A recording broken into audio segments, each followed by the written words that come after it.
Hi, I'm John Green. Welcome to my salon. This is Mental Floss Video, and did you know that it's a misconception that having an NFL team is great for a city's economy? In fact, the opposite may be true. In a study conducted by 17 economists, the effect NFL teams had on a local economy turned out to be extremely small or possibly even negative. But don't tell that to my hometown Indianapolis Colts. Anyway, that's the first of many misconceptions about football I'm going to share with you today in this episode brought to you by Adam Ruins Everything on True TV.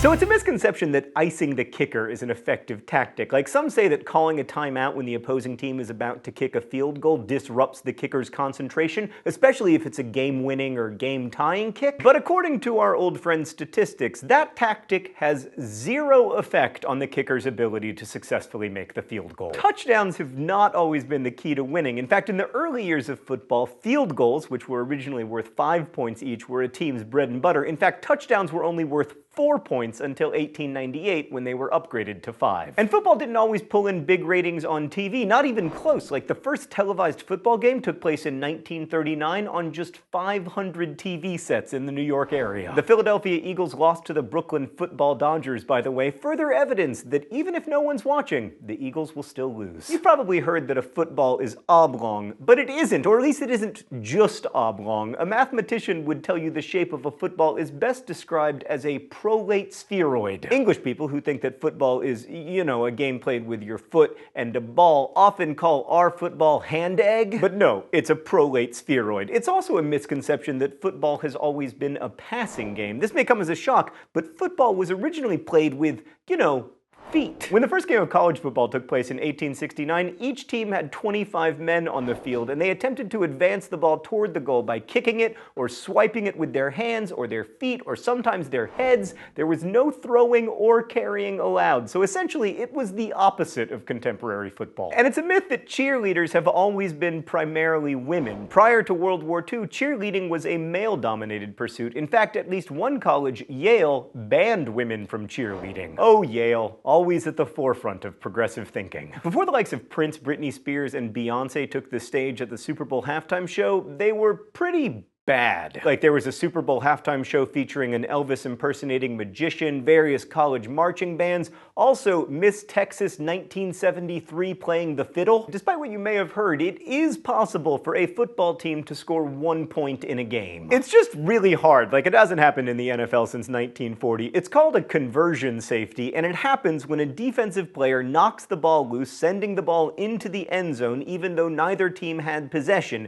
In that rare case, the offense gets 1 point. Here's a fact that's useful even outside the world of football. A coin toss doesn't actually give teams a 50-50 chance. The side that was face up when the coin was tossed has a 51% chance of landing face up at the end. The slightly higher odds are thanks to the rotation humans put on the coin as they flip it, and by the way, it doesn't matter what the coin is made of. And the NFL doesn't only play on Sunday, Monday, and Thursday. Those are the most common days, but the league has switched days for presidential speeches, holidays, and weather.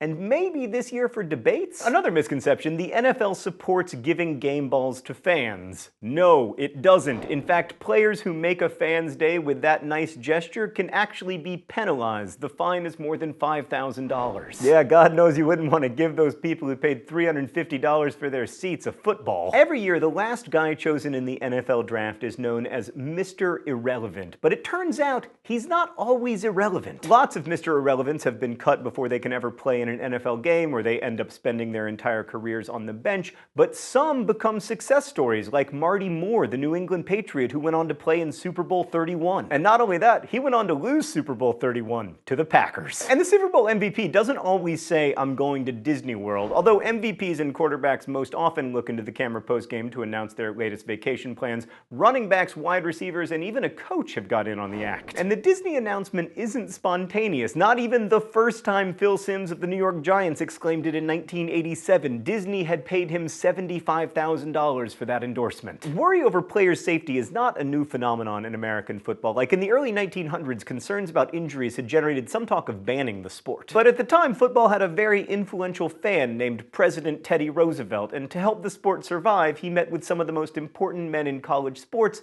and they came up with new rules to improve player safety, including the forward pass. And now it's super safe. Just ask the NFL. And finally, I returned to my salon to tell you that it's a misconception that college football bowl games have always taken place in the United States. Before the trade embargo on Cuba, 7 bowl games, referred to as the Bacardi Bowl, took place in Havana. And maybe there will be more Bacardi Bowls as the relationship between the US and Cuba improves. By the way, hello to all of our Cuban viewers. Thank you again for watching Mental Floss video made with the help of all of these nice people and presented to you today by Adam Ruins Everything. Tune into the new season debuting August 23rd on True TV.